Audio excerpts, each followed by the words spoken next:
It's a famous park. Coors Field ranks right up there with the best in the country. But it's not the only place baseball's been played in Denver. Let's take a trip down memory lane through the book Baseball in Denver. Our first stop is the Broadway grounds, located between Lincoln and Broadway and Colfax and 16th Street, where Civic Center Station is now. It's where the first recorded game was played in 1862.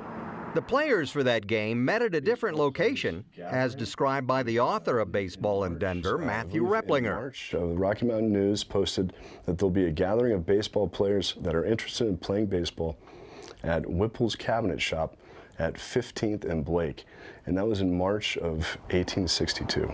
The next notable ballpark was Riverfront Park.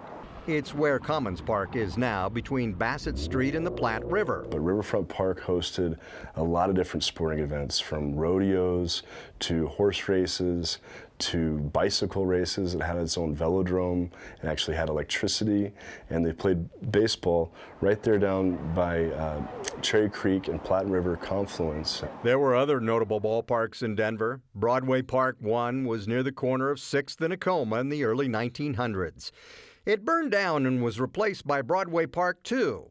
It hosted the Denver Post Tournament, which eventually became a big deal.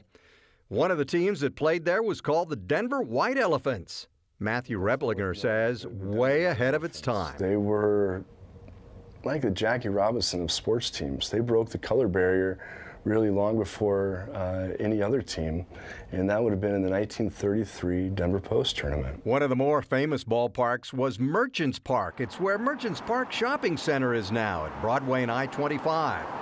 It's where Babe Ruth barnstormed in Denver. Most notably, came through Denver 2 different times, once with Lou Gehrig and the Bustin' Babes and the Larapin Lou's.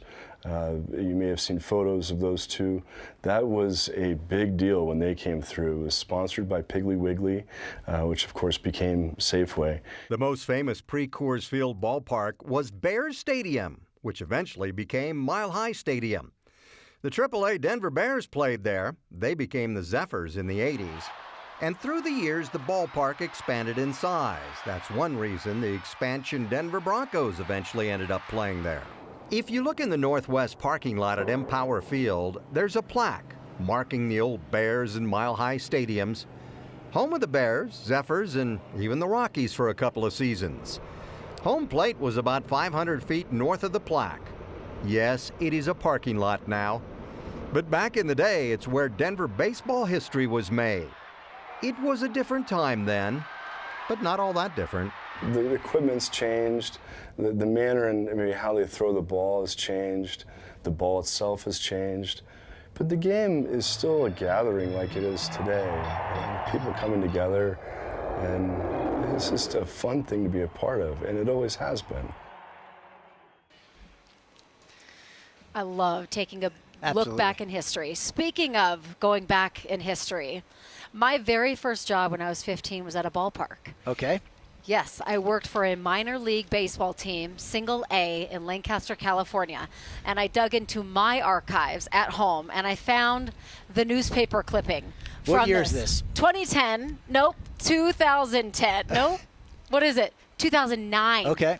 2009. Is that right? That's 17 years ago, Corey Rose. Oh, my goodness. I can't even believe it. Anyway, my very first job, I was a cheerleader dancer for a minor league baseball team, single A, and they ended up being the feeder for the Rockies. That's pretty cool. So it kind of came You full had no circle. idea to be working in Colorado at that point, but No there you idea. were working for a team that was eventually feeding players to the Rockies. Yes, and I've been a fan of baseball ever since. You know, I mean, it's your very first job. I did it for 3 seasons.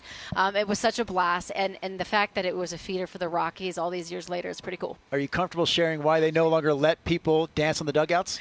So, yeah, we used to dance on the dugouts, and then someone fell in the dugout. It was not me, and there was no more. We all became ushers after that, and that is the story. Dancer down.